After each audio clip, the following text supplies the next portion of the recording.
too often people start to open up spiritually or start to open to their intuitive gifts, and then they feel anxiety and then they shut it right down. But what if I was to tell you that anxiety is your friend and may be a powerful indicator that you are on the right path? In this video, I'm going to explain to you why that is true, and at the end, I'm going to share with you some powerful exercises to transmute your anxiety into positive action. Hi, Adam here of the Medium channel, where we bring you the spirituality behind the message to help you to awaken. And if you like this video, please give it a thumbs up. We like likes. And I also like this letter that I got from Susan, who does all of our transmissions with me here on the Medium channel and is a very dedicated member of this community. So last week she wrote, as you know, I'm doing all your energy transmissions. This week I could feel much more energy going through me. Unfortunately, I felt very uneasy coupled with anxiety this week. Should I stop doing the transmissions for a while? For you, Susan, we dedicated a whole video, Anxiety and Spiritual Awakening and Ascension Symptoms, the surprising link. So the first thing we need to know is exactly what is anxiety. And anxiety basically is part of the human survival system to alert the body of a possible danger.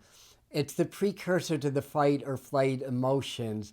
And if an actual danger shows up, then the anxiety turns into panic or fear or anger. In my opinion, the number one source of anxiety is separation. And it starts with separation from God or source, which happens at a very early age. We get indoctrinated into the society, we get programmed, and we start to lose the connection with who we are as spirit, and the seeds of anxiety, the seeds of chronic anxiety are set. The reason that doing spiritual work can bring on anxiety is that when we do our spiritual work, our energies change, our frequencies change. That is unfamiliar, and our survival instincts don't like what's unfamiliar. The subconscious mind believes that things have to be in a certain order and has to be familiar as a function of survival. So when you start to change the frequencies, the mind is like, this isn't familiar, this might be a threat, and then you can start to feel anxiety that way. Also, there's an increased energy flow, and when we feel more energy, again, it's unfamiliar, and it can bring up that uneasiness or that anxiety. Sometimes our subconscious shadows become exposed, and that can be a real source of anxiety or downright fear when that happens. Because as we do our spiritual work, spirituality is about decrease. It's about letting go of those things that prevent us from understanding that we are spirits having human experiences. Not humans trying to be spiritual, but we're already spirits. So when we start to do our spiritual work and we start to expose the shadows, it can be a source of anxiety, especially as we begin to release it. Also, suppressed trauma starts to rise to the surface. Sometimes when we have traumas that we suppress from another time in life or whatever, usually from childhood, when it starts to surface for whatever reason, we get that feeling of uneasiness or anxiety as that energy starts to dislodge.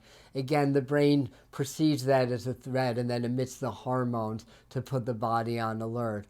Also, as we do more spiritual stuff, we tend to become more empathic. We tend to feel other people's energies.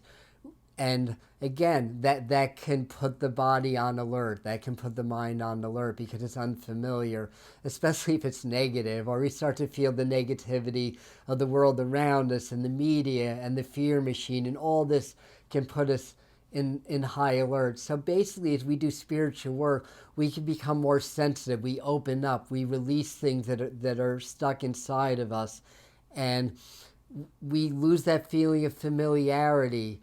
And we start to feel separated from who we thought we were, which is basically our egos or that part of ourselves. And then this anxiety can rise. So that's why anxiety is your friend. If you start feeling that when you're doing spiritual work, it means something's working.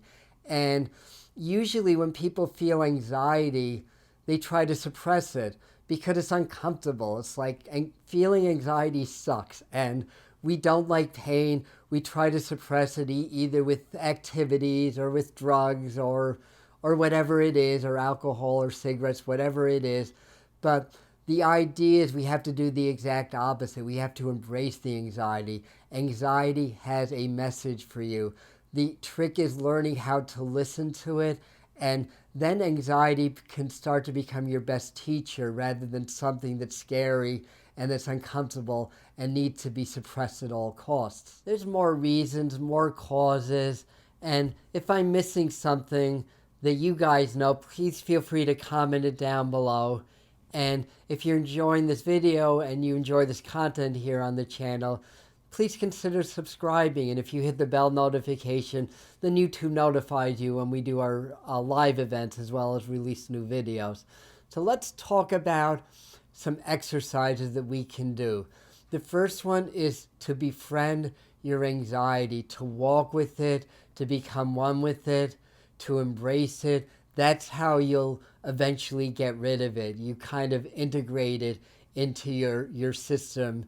So you don't want to treat it as something bad or negative. You want to treat it as an advisor. So see if you can get messages from it. So the next time you feel anxiety, instead of trying to grab a bottle of wine or whatever you do, actually sit with the anxiety, allow yourself to feel it. And if you do that, it won't be so scary anymore. It won't be so uncomfortable or so negative. It'll actually be a choice, and you start to connect with it that way. So that's a really important thing to do. Befriend your anxiety, feel it, and see what messages you're getting. What does the anxiety have to tell you about what's going on in your life, what you're clearing, whatever it is. So that's number one. Number two, as you start to feel the anxiety, and you can kind of overlap this with number one, but what you can do is just start to feel your heart open. So opening the heart is the big anxiety buster. So I talk about heart-brain coherence a lot. If you do that as a practice, yeah, as things start to shift, anxieties may rise to the surface, but eventually that energy of love and that energy of connection to source, because that's when we open our heart, we open our brains, and we open up to spirit, that's going to start to alleviate that. So do that as a regular practice, and you can actually, as you open your heart, wrap your heart around the anxiety and start to feel like they become one, and you start to neutralize the negative effects that way. You can work with affirmations to affirm that you are strong, you are powerful, you are always connected to Source. The more connected to Source and Spirit you feel, the less anxiety you're going to feel. And another exercise that we do is called the Golden Flame. It's part of my Power Attunements program. And what you do is when you feel the anxiety coming on, or if you feel it, and you befriend it, and you open your heart and you accept it, then feel the anxiety for a moment, and in your mind, give it a shape and a color. Don't think about it. You want to get relaxed, do a little bit of deep breathing, feel the feelings of anxiety, then in your mind, give it a shape and a color, and transfer those feelings of anxiety into that shape and that color. And then maybe you can feel it exuding a little bit from the shape. But the next thing that you do is you imagine that there's a golden fire, crystalline golden flame coming from your solar plexus to your throat. You gently give the anxiety love and gratitude for what it's teaching you. Place it in your heart and just let the golden flame burn it away, and see the black smoke rising up, or gray smoke, or whatever color smoke you get. That'll be the negative effects of the anxiety leaving you. But what you're doing is you're integrating that experience. You're allowing yourself to become one with it, to learn and grow from it, and to accept it. So sometimes you have to do that over and over again. The thing is, when you do these exercises enough times, they start to become habits. Habits start to become programs, and then the programs start to become part of who you are. And the last thing I want to mention is to do some shadow work. A lot of the anxiety we feel are the shadow, the suppressed traumas, and the shadow aspects that we all have, rising to the surface. So I have a video over here that has 5 shadow work exercises that you can work with. So I highly recommend that you do that. And I hope that this video helps. And thank you, and I'll see you at the next video. Aloha.